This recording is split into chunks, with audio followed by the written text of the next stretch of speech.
আমি একটি মাত্র কি লিখছে, আমার বাবা রাগী মানুষ, উনি খুব ছোট ছোট বিষয় ধরে আমার স্ত্রীকে খুব গালমন্দ এবং ঘর থেকে বের করে দেয় এবং মারতেও আসে। তাদের সাথে কি লিখছে, থাকতে চাই না। আচ্ছা, থাকতে চাই না, আমার করণীয় কি? আপনার স্ত্রীর কথা কিন্তু লেখেননি, মানে বাপ যে আচরণটা করে সেটা লিখছেন। স্ত্রী ভালো আচরণ করে এটা বলেননি। যদি স্ত্রী ভালো আচরণ করে আর বাপ যদি এরকম খারাপ আচরণ করে, আপনার সংসার আলাদাভাবে করবে। নাম্বার 1, বাপ মাকে দেখাশোনা করবে।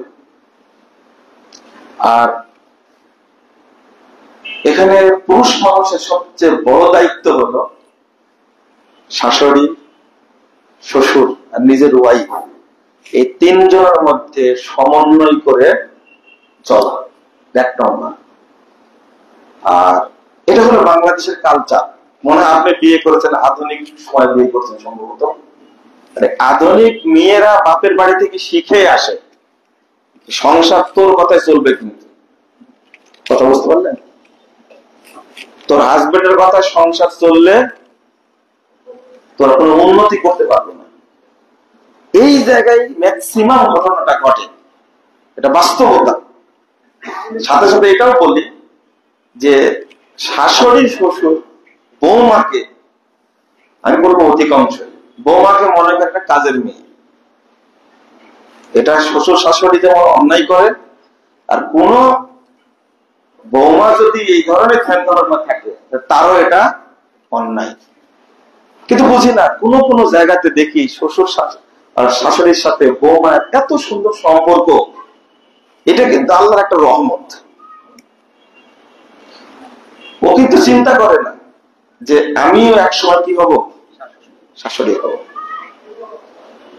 আর শাশুড়ি তিনি তো একসময় বউ ছিলেন, তাই না? ছিলেন না? না এমনি শাশুড়ি হয়ে গেছে? একসময় বউ ছিলেন তো। এই জিনিসগুলো খেয়াল রাখে না।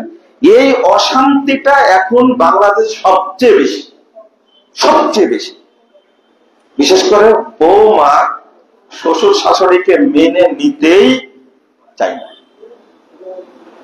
এর সমাধান হলো, যদি আপনি টিকতে না পারেন তাহলে আপনি যদি বুঝতে পারেন এটা আমার বাবা মায়ের অন্যায়, তাহলে আপনি আপনার ওয়াইফ নিয়ে আলাদা থাকতে পারবেন। তো বাপ মায়ের অধিকার থেকে তাকে বঞ্চিত করবেন না, তাদেরকে বঞ্চিত করবেন।